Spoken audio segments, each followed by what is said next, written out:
This is a story of how passions can take people on new, unexplored paths. How a fascination for UK's wine culture led to someone becoming India's top educator in the field. Today, we speak to Master of Wine, Sonal Holland, a revolutionary and educator in the Indian wine industry, a wine influencer, if you must. I think the only fitting way to start this interview would be to say cheers. The Master of Wine is a global title, which is widely regarded as the most prestigious and the most coveted title in the wine world. It is given by the Institute of Masters of Wine, which is based in London, UK. But it's a global organization today, and across the world, across 31 countries today, there are 419 Masters of Wine as I speak. So it's really an honor and a privilege to be India's first and only. But more than the glory, I think of it more as a responsibility to be able to give back my knowledge and my understanding and share it selflessly with the community around me. And also to be able to make progressive and meaningful contributions that further the cause and the positive culture of wine in my country in particular, because my country is where it's needed the most. We are very nascent as a market for wine. So for me, I'm sitting on a bed of opportunities to encourage, and I just want everyone to see wine the way I do in all its glory. I don't want it to be seen as an alcoholic beverage. It's a very fascinating subject. There have been lots of books written on it. There have been many poets who written poetry around it. So there is something very fascinating and beautiful about wine. And it's so much more than just an alcoholic beverage. So, I just want to promote the goodness of it, the culture of it, the lifestyle of it. And how as a country, rather than a whiskey guzzling nation, we can be more a nation that appreciates sipping of wine and enjoying and deriving joy from that process, rather than just guzzling, whiskeys and beers and purely for the intoxication of it. So so I see it, I really see it as our road to salvation. Because if we must drink something, I think we're better off drinking wine and appreciating, because wine is also a drink, that promotes conviviality. It promotes friendships, it promotes conversation, it promotes communities. I find whiskey very isolating. I've grown up in homes where our uncles and fathers, they used to drink whiskey, and the women were never part of that. The women were in some other room talking about their children or maids or whatever, right? And men used to sit and drink whiskey. Beers, I don't know. Beer is nothing to me. But anyway, the point is that wine is something which encourages both the man and the woman to come together, enjoy a bottle of wine together, have a conversation around it. I know of so many women who say, my husband encourages me to enjoy a bottle of wine with him. This was not the case earlier, right? Women were isolated when it came to alcoholism or drinking. They were not allowed either or not encouraged. But with wine is different. The man of the house himself also encourages, he wants that friendship or the conversation. So I often like to tease and say, wine is helping build marriages in India. But it's a much more convivial drink. And what's great is you can enjoy it with food as well, right? Wine is most documented for its pairings with food. And so wine is something you can enjoy at the start of an evening with your meal, and perhaps even postpartum, post meal as well. All within moderation. It can be wonderful. The pandemic has led to a boom in online education. You used to take wine education classes offline, but since the onset of the pandemic, you've shifted to online mode of delivery. Can you tell me a little more about the online wine education classes? I believe you're going to launch a whole new module. So can you tell me a little about that? So we've been in the business of education since 2009. I set up Sonal Holland Wine Academy way back in 2009 because this was the time when I was personally myself studying a lot about wines. And I realized that I had to fly over to London and gain a whole lot of qualifications from there, because there was no access to world-class knowledge right here in India. And as an educator, I felt passionate about this, that, if this industry was to grow and if wine was to become popular, which it would become one day, and I'm talking about how I felt back in 2009, if this was to become an industry of force, then there would be need for good quality, world-class wine education here in this country as well. So I set up this academy in 2009, but for the first 10 years, we offered classroom trainings, which is pretty much how the Wine and Spirits Education Trust in London had also been doing their education running their education platform. So similar to them, because we had their license, we were accredited by the WSET in London to provide their trainings here.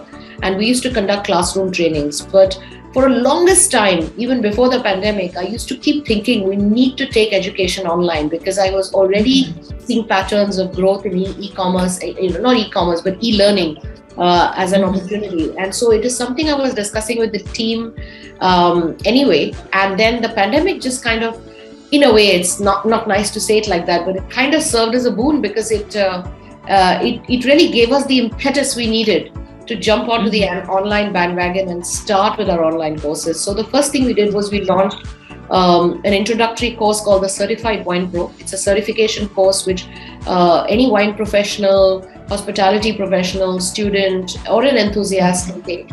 And in just a few hours, he goes from zero to hero in wine, and you can also gain a certificate from Sonal Holland Wine Academy. That was met with huge success. We had a lot of courses being sold online. So that really encouraged us, and we realized that we need to do more of this. So after that, we launched Winemaking in India, where we actually went to an Indian winery. We shot the entire process of grape to glass, and we kind of converted that into a course. So Winemaking in India is another course. And now we're about to launch a whole lot of more courses, including the Advanced Wine Pro, which will be basically for students who already have the elementary knowledge, but are looking for more advanced level knowledge to really sort of grow their careers in the wine industry. So the Advanced Wine Pro is coming up. We also want to get into subjects outside of wine. So we're going to launch a sake pro course as well, because we see there's an early demand for sake in our country now. So we're launching that. Food and wine pairing, cheese and wine pairing wines with Indian food, a whole lot of subjects, how to buy wine confidently, how to sell and store wines for hospitality professionals. We've identified, some 10, 12 subjects that we feel are meaningful and relevant both for hospitality professionals as well as wine loving, the increasingly more and more growing wine loving community in India. So we want to be able to offer these online courses, and it works really well because, these are on-demand courses. People can take these courses in the comfort of their home, in their own time scale, and they get a very long-term access to these courses. So they can take it at their own speed. They can take some quizzes. These are interactive. And at the end of it, after taking an exam, they can also download a certificate, for themselves. So it's been working really well. I mean, I have to say, I'm really encouraged by the uptake of our online courses. So that seems to be clearly the future. That's great. That's wonderful. Thank you. So out of all the wine education classes all over the world, in comparison, apart from the obvious advantage of you being the educator, what are the other advantages of people availing an online wine course here in India? So I think the biggest advantage is just being able to access professionals and wine-loving community across the country, and also Correct. Indians living overseas. If you today look at our hospitality chain, you look at Taj Group, Oberoi, ITC, Leela, there's so many fantastic Indian homegrown brands in hospitality. We have hotels all over India. We have hotels even in the deepest pockets in tier 2, tier 3 cities. And so there is obviously a thriving F&B population there, right, of F&B professionals who are being groomed, who are working in these 5-star, 4-star luxury hotels. And they all need to have knowledge of wines, because wine is really growing in popularity. It's the fastest growing alcoholic beverage today. And so there is a need for good F&B standards across all pockets of India. But there is no way we can access these students or these professionals through classroom-based trainings. Classroom trainings are not scalable. So firstly, the online medium of teaching allows us to reach out to a very wide audience across demographics, across geographies, across social strata, everything. So first is the geographical reach, which is the biggest advantage. And then secondly, because these are on-demand courses, these can be availed of by people, participants in the comfort of their home, in the luxury of their own time. They have long-term access to these courses, so there is no hurry. It's not like having to dedicate specifically a week or a couple of days to that course. They can take this even while they're working, so it's not disruptive to their professional lives. They can take these courses in the evenings, after work, and so on.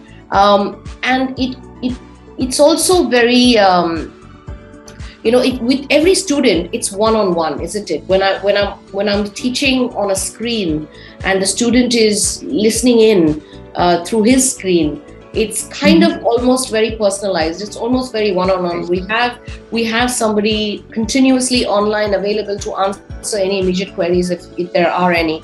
But it's equally interactive. It allows us to ask questions through a talking platform. There are quizzes to test your knowledge. There is an examination to be taken at the end. And what's great is that you end up with a certificate from Sonal Holland Wine Academy.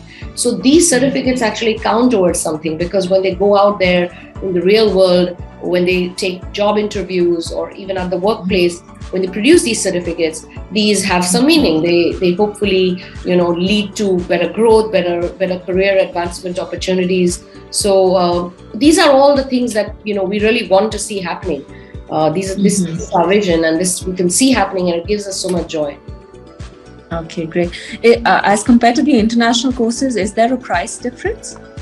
Significant price difference. I'm glad you asked me this question. Our courses actually cost only 1/10 of what they would have to pay if they availed of a global course. So WSET is the global standard right now for these courses, and WSET level 1, for example, costs upward of 10,000 rupees, and it's a one-day course, right? And the same course, similar course with similar level of knowledge that we would offer is for 2,000 rupees. So it's for 1/5 the price. But the knowledge is all world class, because you have to appreciate that I have done all my studying from London, from WSET, all the levels, and thereafter from the Institute of Masters of Wine throughout my journey of becoming a Master of Wine.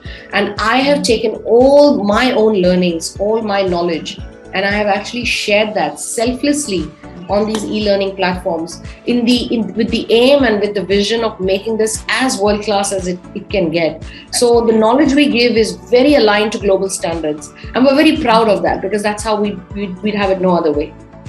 Okay, that's wonderful. So, I mean, in your courses, do you all have some connection to the Indian wine market, or is it just speaking about an international level? Like, will they learn something that is unique to the Indian market? No. So in the Certified Wine Pro course, we have a chapter dedicated to wines of India. Now, this is something unique, because you wouldn't find this in a global curriculum. In fact, on a global curriculum, India does not even exist. There is no mention of India in the textbooks, because India is just so small in comparison to some of the other classic wine producing countries that we taste wines from. But in our Certified Wine Pro course, there is one chapter, one module dedicated to wines of India, where we give people a glimpse of who are the main producers, what are the styles of wines being produced here, what is an entire overview, some viticultural, some winemaking practices, and so on, which is great, because I feel today in India, we consume 75% domestic wines, and only 25% of our consumption is international wines. So a lot of our people who work on the floor, sommeliers especially, they are talking to customers and guests who are probably 7 out of 10 guests are asking for an Indian wine, or are ordering or buying an Indian bottle of wine. So knowledge of Indian wines and where these wines come from, how they're made, who are the well-known producers, the typical challenges and opportunities that exist in the Indian landscape for making wine are very relevant for hospitality professionals to know. So all of this content is covered in our courses, thereby creating something world-class, but also keeping in mind the local context, the context of learning about wines from India. So all of this has been addressed. Oh, that's great. I mean, I was wondering how you would have a balance between, the I thought you probably already knew this, and that's why you prompted me with that question. And thank you for this question, because it's such a relevant question, so important. Okay. Thank you. Thank you so much. So apart from these courses, you also impart valuable tips to wine enthusiasts via your YouTube channel. So can you tell me how that came to be and what are your upcoming plans for the channel? What could we possibly look forward to in the future? So today, having a digital presence is so important. I mean, social media can no longer be ignored, right? So for us, the social media and being active on the digital platform forms a fundamental base of everything we do. I've been a marketeer at heart always, because prior to becoming a wine professional, I was actually director of sales and marketing in a NASDAQ listed Fortune 500 company. I've done my MBA in marketing. So marketing is very much at the core of how I understand businesses should forward their expand their business and so on. So YouTube, social media, all of these really help us communicate our knowledge of wines. And communicating about knowledge of wines is something that's very passionate to me. So as a master of wine, one of the things I really want to be able to do is to be able to generously share my understanding and knowledge of wine with the world at large. So again, the social media or any form of a digital platform really allows us to share this knowledge at a widespread level. So we're pretty dedicated about it, and I enjoy making videos. I think I'm comfortable in front of camera, so that really helps. And we want to make wine accessible. We want to make it enjoyable. We don't want it to always be over intellectualized or overly academic. So I think our digital platforms really allow us to let our hair down, have a bit of fun with wine, make wine appear approachable and accessible and affable. And I think that's our aim, really. That's all we try to do through our social media endeavors. So there's a certain luxury that's usually associated with wine, especially here in India. Do you think that you'll soon be able to penetrate a bigger market, making the wine culture in India as rampant as it is in the West? Wine is already the fastest growing beverage in India. And we've seen wine becoming increasingly mainstream and being consumed widely across a number of occasions and across cities and across demographics. So older people as well as younger people, women even, they're taking to wine embracing wine in a very big way. Today, if you see over the past 2 years, take for example, we've been cooped up at home because of COVID. But in this 2 years, we've consumed so much of OTT platforms, movies and content on Netflix and Amazon Prime. And every time you switch on to any movie internationally, you're constantly exposed to wine as the only alcoholic beverage that is ever getting depicted. When was the last time you saw the lead actor and female actress sort of sipping on a glass of whiskey or beer in a movie? Hardly ever, right? So it's mostly wine, because wine really is the global symbol for relaxation, romance, celebration, success, and so on and so forth. So I think, we don't realize, but wine is also becoming very mainstream in our own movies, in Indian movies. If you see, up until a few years ago, the female lead actor would never be shown as consuming alcohol. But today, if you see in one of our Indian Hindi movies, they openly show the female lead actor consuming a glass of wine or sometimes even a bottle of wine in a romantic sequence and so on. So what that really means is that wine's softer image has made it more accessible and it makes it appear milder. People are less judgmental even about women who are drinking wine. Women face lesser inhibitions when seen with a glass of wine. So wine is very mainstream. And you talked about wine being elite versus becoming more mainstream, but increasingly there is more and more availability of wines.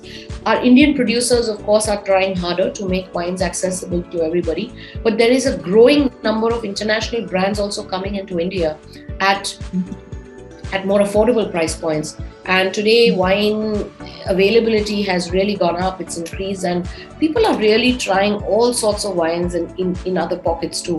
Of course, the ones who live in tier 2, tier 3 cities, they start with Indian wines or they start with simpler styles of wines and then sort of go to, so everybody has a curve, they start with Indian wines, they learn to appreciate and enjoy it. And then at some point in their journey, they kind of feel, okay, I'm ready to start now discovering wines from more countries and more regions and more styles from other grape varieties. So every wine lover sort of goes through that journey. And we have different people in India who are at different stages of their wine loving journey. But it's all growing, it's all upward. So that's the good thing. So since you brought up that point on a lot of international companies looking to expand into India, you also do a lot of international consulting in the field. So you're the program ambassador for South Australian Wines in India, and you also work alongside the California Wine Institute. So basically, to put it simply, you're giving the chance to these big international companies to make their footprint in India. Can you tell me a little more about all of this? There is a lot of attention that's coming India's way at the moment. India has suddenly become a very exciting market for wine in India. There are some other countries like China and other countries in Asia that have become slightly more lackluster. So there is increasing attraction towards the Indian wine market, and people want to come into India, or companies want to come into India and establish their wine brands here. But India regulatory system is quite dense, it's quite complicated. So sometimes it can appear like a bit of a maze, and it can be very daunting, especially for the uninitiated. So as consultants, we are assisting, we're working with international companies to help them navigate the Indian wine landscape better, helping them understand what is the regulatory laws, what are the legalities around it, how does a wine travel, when it, right from the principal, the export partners, right up to a retail shelf, the entire journey of a wine bottle, what is involved in it, what are the different cost structures, how do wines get priced up in India, who are the key importers and the key players they can look at, what are the right questions to ask, what can possibly go wrong, and what are the telltale signs of business not working or not growing, and so on. So all of these things we are addressing, and as consultants we're working closely with international trade and investment commissions, and through them with various international companies to help them enter and succeed in the Indian wine market. Earlier this year I was appointed the program ambassador for South Australian wines in India. South Australian wines are among the best ranked, the highest ranked wines from Australia. And Australia is a very important category in the Indian wine market. So South Australia within that represents one where wines come with a lot of legacy, a lot of historical significance, great quality, great diversity of styles. So there's so much to showcase. And when they approached us, we just felt, this was a perfect opportunity, perfect platform for us to be able to help educate the trade and its consumers about South Australian wines in India. So we are rolling out a whole lot of events, a whole lot of digital activations, and various such networking evenings or sessions which allow us to connect South Australian wines to its consumers, but also international South Australian brands who are looking to come into India, and helping them connect with the right importers, right import partners. So that's the kind of work we're doing for the South Australian board. We're doing more education for the California Wine Institute. We've teamed up with the California Wine Institute to educate trade and consumers about Californian wine regions, the various styles of wines that come from here. And again, California is such a force in the wine world. It's such an important wine region. US is the world's biggest consumption market, so US can't be ignored. And a vast majority of American wines are ones that come from California. So Californian is quite a power in the wine world, and we're helping disseminate knowledge about Californian wines here. And also similarly, we're also helping Californian international companies find representation in the Indian wine market.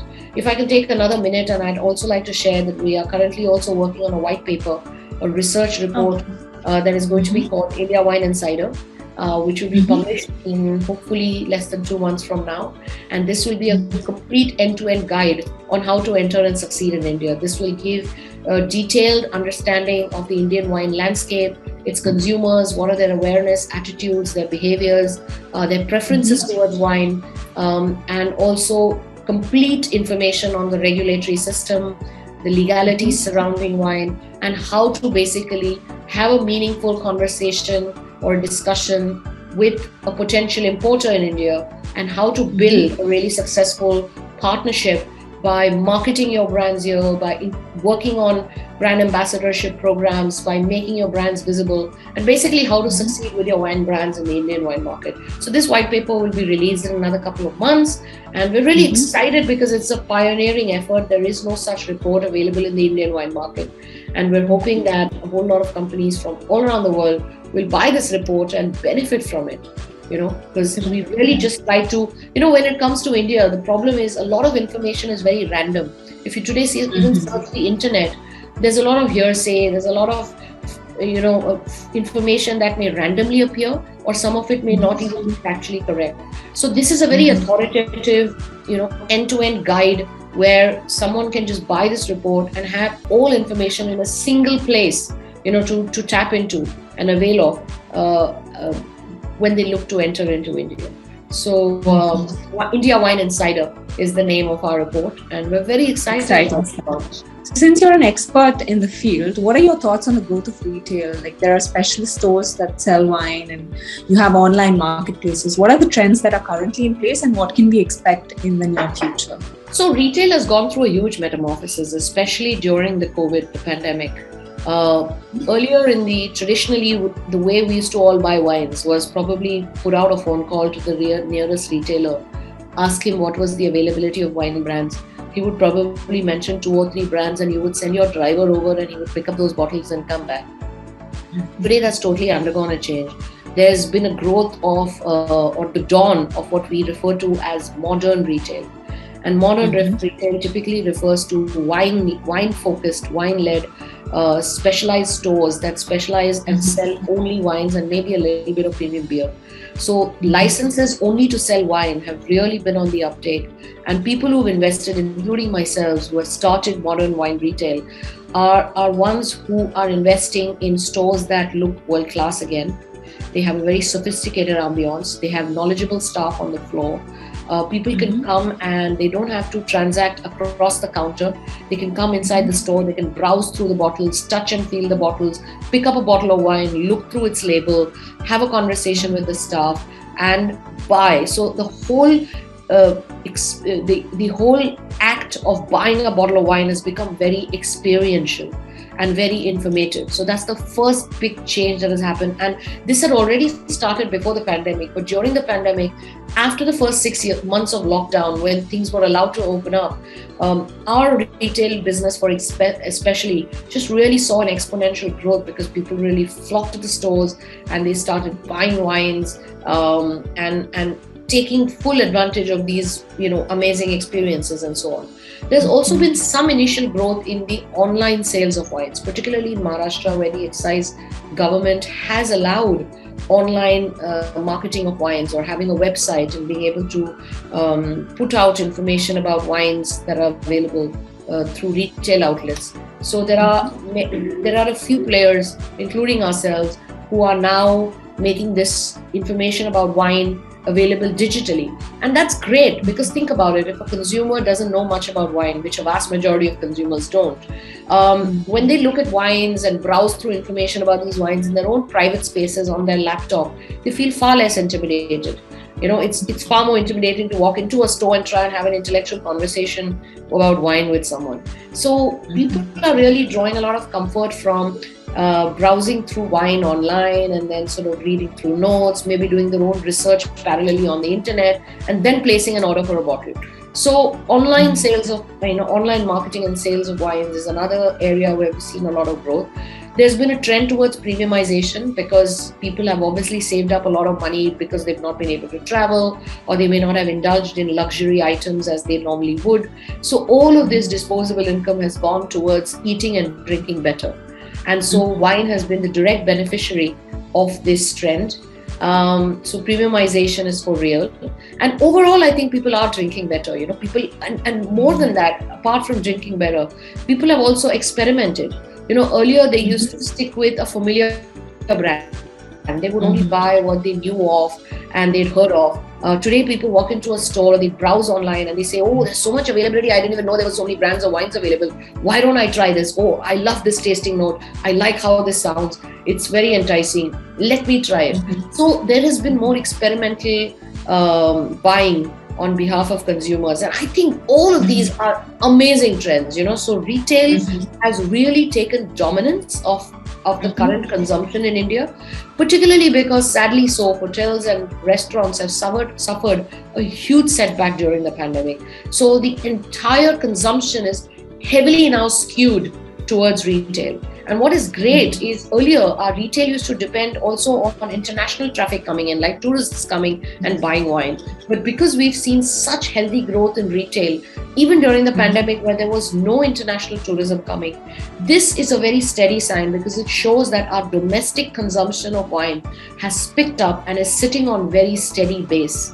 So that means that fundamentally wine is geared to grow, because when it's resting on domestic consumption and not so relying on international consumption, it always means that it obviously means that the fundamentals are in place.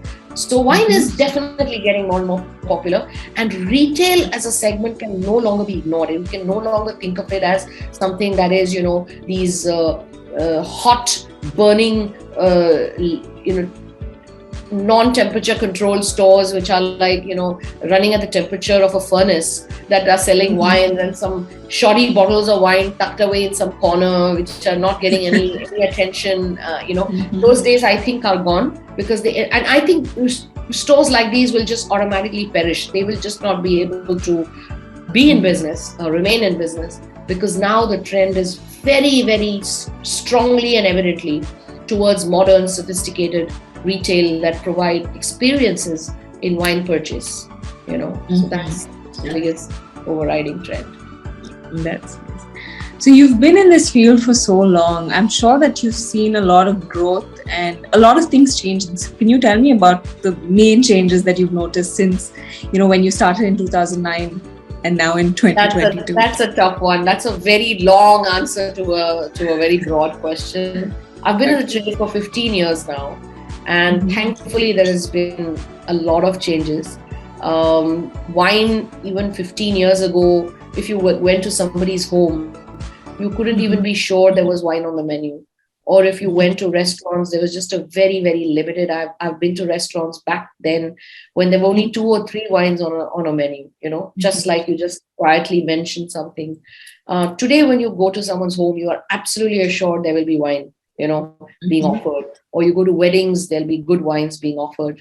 Or if you sit in a restaurant, restaurants have really diversified their wine offerings today to a large extent.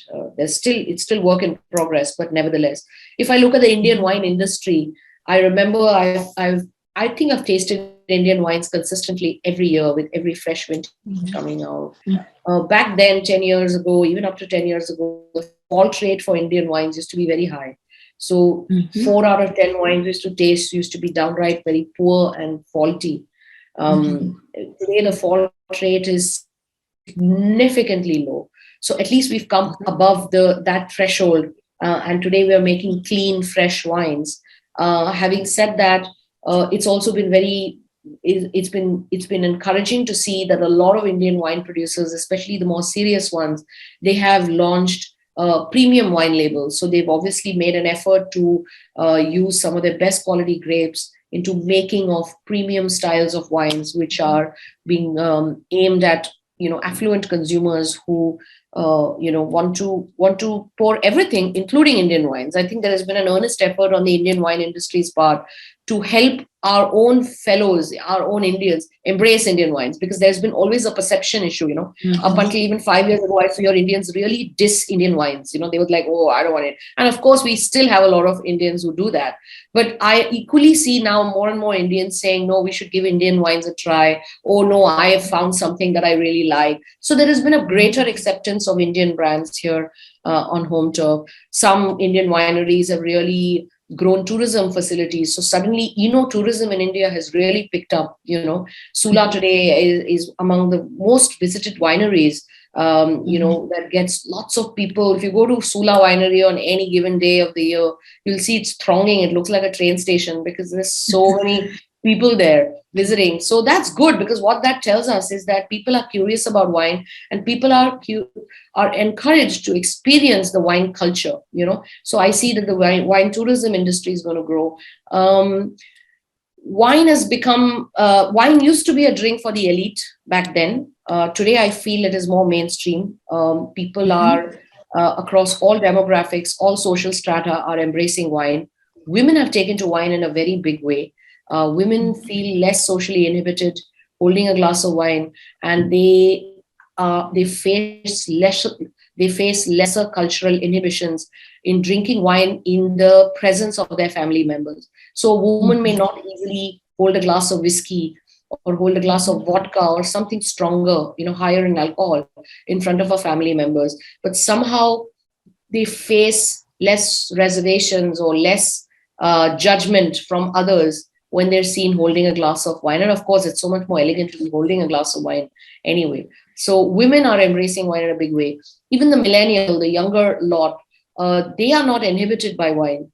They are a digital revolution anyway. They're a digitally native generation. They're not what's the word I'm looking for? They're not daunted or intimidated by wine in any way. And of course, they want to experience all kinds of drinks, but wine has a definitive place in their drinking repertoire. So they're willing to try wines, they're willing to learn about wines.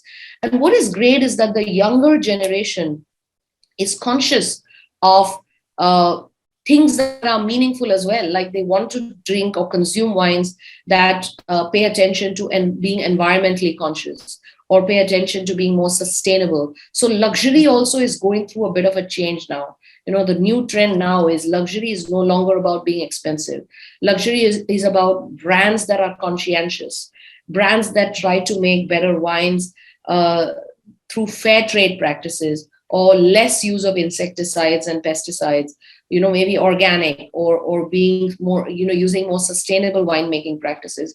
So luxury has also gone through a bit of a change. Wine has, of course, become more mainstream, more acceptable. And all the points that I earlier mentioned, wine is in our movies, wine is everywhere around us. If you go to a restaurant today, I often look around me and I see 6 out of 10 tables consuming a glass of wine. So that's very encouraging. And for me, the future of wine in India is rose tinted. Of course, I'm wearing rose tinted glasses, so I see everything with an extra dab of optimism. I'd like to know: is it true? Like, does food pairing actually work with wines, or is it just a myth? Like, because you were saying Indian food and wine works really well, so is there a reason for that? I'd just like to know more. No, it's not that. There are lots of myths surrounding food and wine. I think people have overcomplicated the subject. There is no such thing as rules in the world of food and wine pairing. It's all about exploratory and discovering different combinations of food and wine and how they interact on your palate. And it's actually a very basic understanding, because every time you eat a piece of food or anything we eat, it alters our taste buds. So how we perceive the next bite of food that we put in is always altered. I mean, let me give you a very crude example. But if you've just brushed your teeth, and if I give you a glass of orange juice to drink after that, the orange juice is going to taste very acidic and very harsh, right? Why? Because your palate has altered to the taste of the toothpaste, and you've not even eaten the toothpaste, but it's touched your taste buds. So every time we eat something, your taste buds alter. Right. And so the interaction you have on the next bite of drink or the next sip of drink or the next bite of food you have is different after it precedes something else, if you know what I mean. Right. So you have to understand this interaction between food and wine and make those combinations. The idea being that both together should be enhanced on your palate and neither of them should negate the other. Right. It's that simple. So I actually conduct workshops. We will soon be launching a course on food and wine pairing in a way that it really simplifies the subject, and it allows people to make innumerable number of combinations of their own, because there is no such thing as there's one food for every wine or there's one wine for every food. There's nothing like that. Even when it comes to Indian food and wine, a lot of people say wine doesn't work with Indian food because Indian food tends to be spicy. But that's no longer the case. I think a lot of the Indian food we make at home is not spicy, it's not fiery, it's in fact very elegant, it's complex, it's layered, it's got a lot of flavors, but not necessarily spicy flavors, right? So it's totally possible to pair wine with Indian food. In fact, I often feel, Indian food is so complex that some of the most complex and most elegant wines would work well with Indian, because at least we have a range of flavors in our food. Our food is not multidimensional and our food is not bland by any stretch of imagination. So I feel the complexity of our food and the complexity of some of the best wines around the world could also be an area that one could explore, you know. So I think, but it's all about keeping on trying. You know, I would say to everybody that it's not rocket science. Don't go by some scientific measure of understanding. Just eat a piece of food, take a sip of the wine, and if you enjoy what you get on your palate, then do it. And if you don't enjoy what you get, then don't try that combination. Try another wine or try another food. Also, you must always remember it's the food that changes the wine. The wine hardly ever changes the food. It'll never happen that you take wine and then the food you have after that would have changed in its taste. But if you eat the food, the wine after that changes in the way you taste it. Do you get my point? So wine alters food. Food alters wine. Wine doesn't alter food. So many times it's the food we need to consider what we need to drink. In the sense, I always go to a restaurant and, I mostly decide what wine I want to drink first. And then I decide what food might work best with it. But the point being that wine is often made the culprit, to say that, oh, this wine doesn't pair well. But it's actually the food that's changing the wine. It's not the wine that's changing the food. So people give wine a bad name, but that's not true. It's the food you need to change. So what is your favorite Indian wine, and probably even an international wine that you've I'm not going to quote any brands of Indian wine. This is not fair. No, it's not fair, because then if I say it, then it's like, it's like really favoring one brand over the other. There are quite a few that are becoming better, but maybe I'll... maybe not a brand, but what type of wine is your favorite? I actually think in India, if you ask me about India, I think India grows some really good Sangiovese. We have some potential to grow some really good, and Sangiovese is actually an Italian grape variety. But somehow we have found good terroir, good climatic conditions here in India, and some of our Sangiovese are pretty good. In reds, I think we do pretty good Syrah as well, Shiraz wine in India, in reds. And in whites, I would say we show a lot of potential for Chenin Blanc. We make some pretty decent Chenin Blanc, which is not necessarily very bland and dilute. Some of the best examples have good character.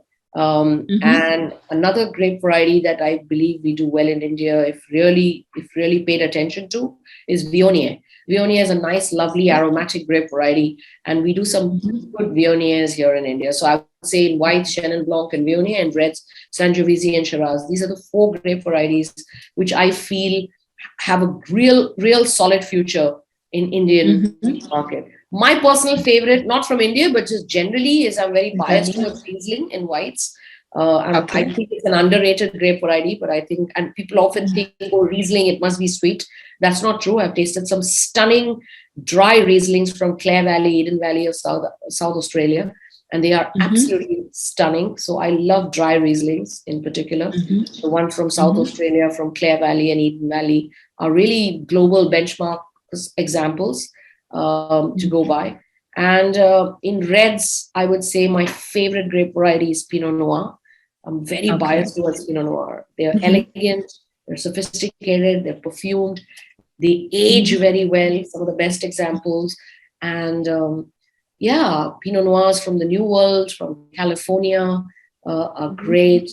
Even the ones that come from, again, from South Australia, some of the lovely Pinot Noirs from Adelaide Hills are lovely. Pinot Noirs from Burgundy, of course, from France. How can we not love those? Some of the best premium examples come from there. And number of regions. Oh, of course, New Zealand. Pinot Noirs from New Zealand are stunning. So much variety. But I'm very biased towards these 2 grape varieties. I think I need to take your course now. I'm sold. So how can I join? Tell me.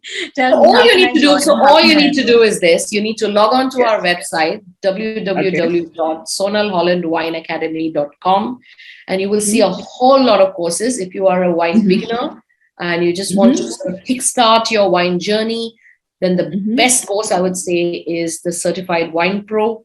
And within a few hours, we will be from zero to hero in wine. It's a very affordable course, really made with a lot of love and passion, and we've put in all our knowledge and our understanding of wine into it. It has 10 modules, and you can cover it at your own pace. We have another course called Winemaking in India, which you learn all about winemaking. So you can do that. And a whole lot of new courses to come. I would say thank you for the opportunity. This has been great fun.